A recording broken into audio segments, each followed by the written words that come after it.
বিসমিল্লাহির রহমানির রহিম। Shifat cooling system চ্যানেলে আপনাদেরকে স্বাগতম। আজকে হচ্ছে আমরা একটি গ্রে এসির কাজ যাচ্ছি। তো কাস্টমার কমপ্লেন দিয়েছিল এসিটার সমস্যা হচ্ছে এটার ইনডোর যে ইউনিট সেটাতে হচ্ছে পানি পড়ে, আর 2 বছরের মতো হচ্ছে কাস্টমার এসিটা হচ্ছে সার্ভিস নেননি। তো আমরা হচ্ছে এসির যে ইনডোর ইউনিট সেটা হচ্ছে সম্পূর্ণ হচ্ছে গ্যাস লক করে হচ্ছে খুলে ফেলবো, খুলে তারপর দেখবো এটা হচ্ছে কোন জায়গায় কি সমস্যা রয়েছে।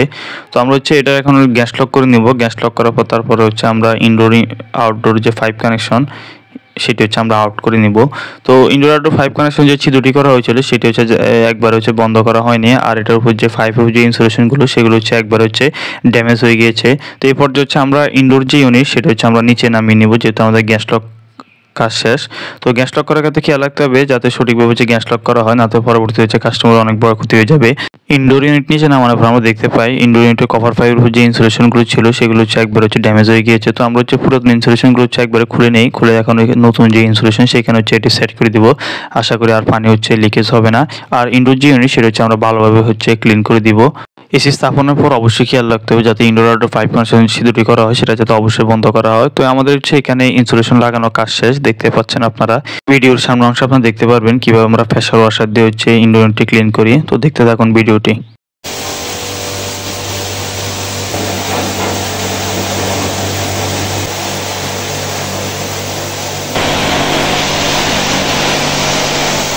ইনডোর ইউনিট হচ্ছে আমাদের ক্লিন করার কাজ শেষ। তারপর হচ্ছে আমরা ইনডোর যে ইউনিট সেটা হচ্ছে আমরা সেট করে নেই। সেট করার পর হচ্ছে দেখতে পাচ্ছেন এটা ব্লোয়ার এখন সম্পূর্ণ হচ্ছে ক্লিন, আর এই চেম্বার হচ্ছে ক্লিন। তো এখন হচ্ছে আমরা এটার যে হচ্ছে ভ্যাকুয়ামের যে কাজ সেটা হচ্ছে আমরা করবো। এসি স্থাপনের পর গুরুত্বপূর্ণ একটি বিষয় হচ্ছে ভ্যাকুয়াম। ইউনিটকে অবশ্যই হচ্ছে ভ্যাকুয়াম করতে হবে। নতুন এসি যদি স্থাপন করা হয় অথবা পুরাতন এসি যদি পুনরায় যদি রেজিস্ট্রেশন করা হয়, এই ক্ষেত্রে হচ্ছে ইউনিটকে অবশ্যই ভ্যাকুয়াম করতে হবে। ইউনিটকে যদি সঠিকভাবে যদি ভ্যাকুয়াম না করা হয়, অর্থাৎ আমরা যদি ইউনিটকে যদি ফার্জিং করে যদি রেফ্রিজারেন্ট ছেড়ে দিই, এতে হচ্ছে এটার যে কুলিং যে পারফরম্যান্স সেটা হচ্ছে অ্যাকুরেট পাওয়া যায় না। তো এসি স্থাপনের পর অবশ্যই বিষয়টি খেয়াল রাখতে হবে যাতে ইউনিটকে সঠিকভাবে হচ্ছে ভ্যাকুয়াম করা হয়। তো আমরা এটা হচ্ছে ভ্যাকুয়াম করব। 5 কানেকশন হয়ে গিয়েছে আমাদের।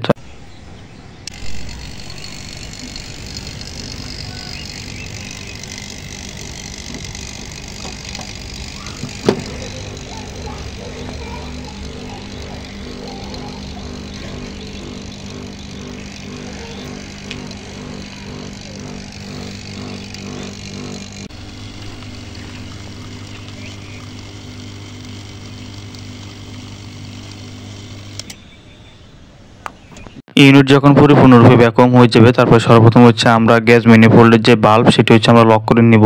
বাল্ব লক করা হয়ে গেলে তারপর হচ্ছে আমরা ভ্যাকুয়াম যে পাম্প সেটি হচ্ছে আমরা পাওয়ার অফ করে দিব। তারপর হচ্ছে সার্ভিস বাল্ব থেকে হচ্ছে আমরা হোস পাইপ যেটি সেটি হচ্ছে ডিসকানেক্ট করে নিব। আর এখন হচ্ছে আমরা ইউনিট থেকে হচ্ছে কিছু রেফ্রিজারেন্ট ছেড়ে তারপর হচ্ছে এখানে কি লিক রয়েছে কিনা সেটা কনফার্ম করব। এসি স্থাপনের সময় বিষয়টি খেয়াল রাখতে হবে যে জয়েন্টগুলো করা হয়েছিল জয়েন্টে কোনো লিক রয়েছে কিনা এটি ভালোভাবে হচ্ছে দেখতে হবে, না আর হচ্ছে পরবর্তীতে হচ্ছে অনেক বড় হচ্ছে সমস্যা হয়ে যাবে। এই বিষয়গুলো খেয়াল রাখতে হবে। তো আমরা হচ্ছে সর্বপ্রথম হচ্ছে কিছু রেফ্রিজারেন্ট ছেড়ে তারপর হচ্ছে জয়েন্টগুলো হচ্ছে ভালোভাবে আমরা দেখবো যে এখানে কোনো লিক রয়েছে কিনা। আর ইনডোর আউটডোর জন্য যে 5 কানেকশন হচ্ছে দুটি করা হয়েছিল সেটা হচ্ছে আমরা বন্ধ করে দিচ্ছি, দেখতে পাচ্ছেন। তো এই পর্যায়ে হচ্ছে আমরা লিক টেস্ট করে নিচ্ছি জয়েন্টে কোনো লিক রয়েছে কিনা। আর এই এসিটির হচ্ছে পানির যে ড্রেন লাইন সেটা হচ্ছে আগে হচ্ছে রুমের ভিতর ছিল, তো আমরা হচ্ছে এটা হচ্ছে এক পাশ দিয়ে হচ্ছে বের করে দিই, দেখতে পাচ্ছেন পানির যে লাইনটি আর ছিদ্রগুলো হচ্ছে আমরা ভালোভাবে হচ্ছে বন্ধ করে দিই। তো আমাদের হচ্ছে এখানে আউটডোরের কাজও প্রায় শেষ পর্যায়ে। আমরা হচ্ছে এসিটা হচ্ছে এখন ভিতরে গিয়ে হচ্ছে চালিয়ে চেক করবো এটার যে কুলিং পারফরমেন্স কেমন, আর এটা এখন কি কোনো ওয়াটার লিকেজ হয় কিনা সেটা হচ্ছে আমরা পরীক্ষা করছি। এসি যদি দীর্ঘদিন যাবত বন্ধ রাখা হয় এই ক্ষেত্রে এসি রিমোটের যে ব্যাটারিগুলো সেগুলো অবশ্যই খুলে রাখতে হবে, অন্যথায় হচ্ছে রিমোটটা হচ্ছে ড্যামেজ হয়ে যাবে। তো এই ছিল আমাদের আজকের ভিডিও। নতুন নতুন ভিডিও পাওয়ার জন্য আমাদের চ্যানেলটি হচ্ছে সাবস্ক্রাইব করে রাখুন। ভিডিওটি যদি ভালো লেগে থাকে ভিডিওতে অবশ্যই একটি লাইক দিবেন। আল্লাহ হাফেজ।